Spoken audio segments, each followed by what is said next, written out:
Now we are going to be explaining about the causes of inflation. The first concept is demand-pull inflation. Demand-pull inflation is inflation initiated by an increase in aggregate demand. Like, for example, when the new iPhone 7 was released, everyone was excited to obtain this product, which led people to abandon their previous phones. Sales for the previous models dropped. Because everyone wanted to buy the new iPhone 7, hence the demand for it increased, which led to the increase in the price of the phone.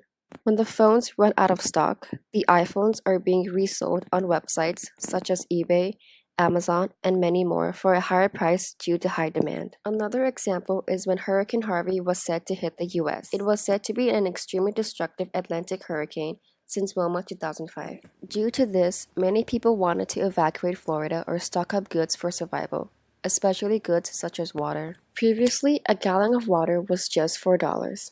But during the peak of time of the hurricane, the prices of each gallon of water increased to $10. Some reports state that the prices went up to even $99 for a gallon. Most people wanted to flee Florida as a whole. Hence, the demand for airplanes rose up. Since there was a higher demand for airplanes and they could only accommodate so much, airplanes such as Delta used this to their advantage and increased the prices of their air tickets drastically. If we follow the supply-demand model, we can see that when the demand shifts to the right, the prices increases. Next, we will be talking about the cost-push inflation. Cost-push inflation is when the cost of the supply rise or the level of the supply falls. Cost-push inflation occurs when the demand is inelastic. That means there is a high demand for the good or service even if the price goes up. In this case, the overall price level increases due to higher cost of production. The causes of cost-push inflation are increase in prices of raw material, example oil or gasoline,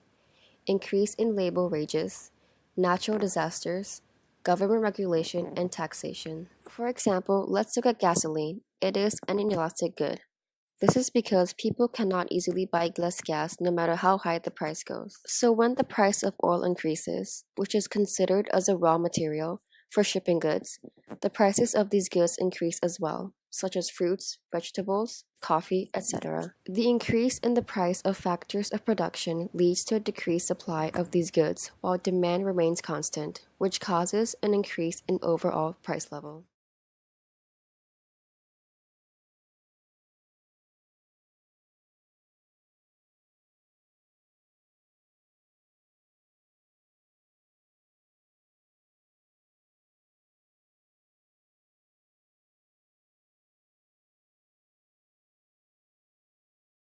Created using Powtoon.